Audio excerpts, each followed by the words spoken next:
कर रही थी? बोल ना प्लीज। अभिरा, तू कुछ बोलती क्यों नहीं है? बता ना, मेरा दिल घबरा रहा है। अभिरा बोल ना प्लीज।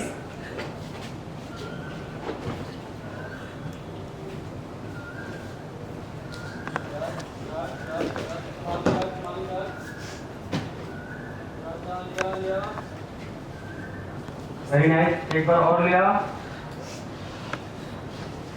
क्या कर रही है बेटा? बोल ना। अभिरा तू क्या कर रही है बेटा?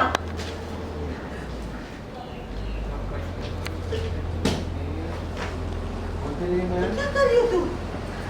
तू कुकी के तोहफों में से अरमान का नाम क्यों काटती है बेटा? करे जा रही है, करे जा रही है, करे जा रही है। मैं नहीं भी लीजिएगा चलेगा, बस वो एक्शन कर। करे जा रही है, करे जा रही है, करे जा रही है, करे जा रही है। धन धन धन धन धन धन धन धन बोलिए लाइन एक्शन। तुझे मासा की बातें का असर हो रहा है। तू उसकी बातों को मत सुनना। तू बताना मुझे क्या हुआ है। हम बताते हैं क्या हुआ। ये माँ से निकल गई थी और इसे सब पता चल गया। बता लड़की, क्या तुमने अरमान को उस औरत के साथ देखा?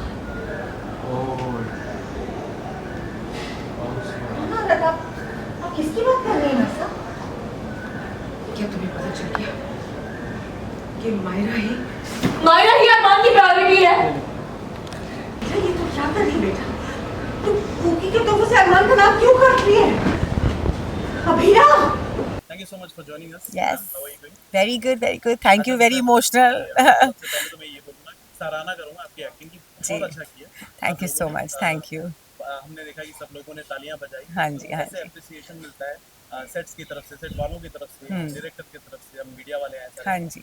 अप्रिसिएशन कर रहे हैं। हाँ। जनरली ऐसा होता नहीं है कि हर शॉट पर लोग तालियां बजाएं। हाँ जी, हाँ, मतलब it for an actor it's like an award and हम सब लोग जो तीनों की तीनों हम लोग हैं बहुत अभी जो जिस तरह से आपने देखा हमारी स्टोरी जारी है, तो हम तीन जो तिगड़ी है वहाँ पर बहुत सारे फन मोमेंट्स भी आए थे, लेकिन अभी जाकर एक बहुत ही इमोशनल एक जोन में हम चले गए हैं बिकॉज बोलते हैं ना हमारा अतीत जो है वो फिर से हमारे को हमारे दरवाजे पर दस्तक दे रहा है और वो अरमान है।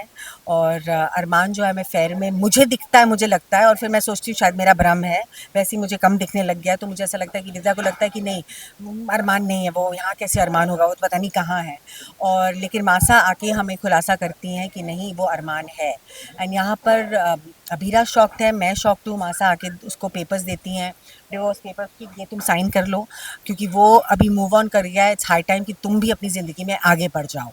और यहाँ अभीरा को विश्वास नहीं हो रहा है, ऑब्वियसली वो शॉक की सिचुएशन में है। विद्या जो है वो भी शॉक्ड है कि नहीं मेरा बेटा ऐसा नहीं कर सकता। हाँ वो चला गया है दूर, लेकिन मुझे पता है कि अभीरा ही उसका सच्चा प्यार है और कभी ना कभी वो ज़रूर वापस आएगा।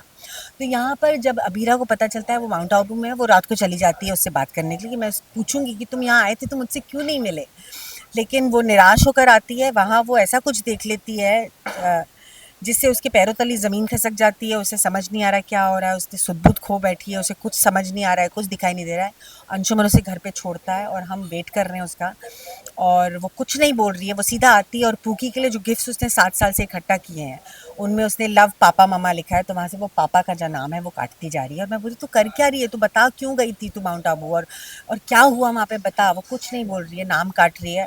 और फिर मैं बोलती हूँ कि अच्छा तुझे लगता है कि मासा ने जो तुझे चीज़ें बोली हैं उसका असर हो रहा है, तो उनकी बातों पे ध्यान मत दे, लेकिन तू बोल क्या हुआ है। और यहाँ पर मासा बोलती है मैं बताती हूँ क्या हुआ है, ये उस औरत से मिली और विद्या को नहीं पता किसकी, बिकॉज मासा हैड सीन गीतांजलि। तो विद्या बोलती है कि कौन औरत, क्या औरत। तो मासा बोलती है और तुम वो मायरा को भी, मासा बोलने जाती है कि मायरा ही हमारी फूकी ही मायरा है। इससे पहले अभीरा बोल देती है कि हाँ वो मायरा को ही अपनी फूकी मानने लगा है। तो बेसिकली अभीरा को अभी तक ये नहीं पता कि वो फूकी ही है।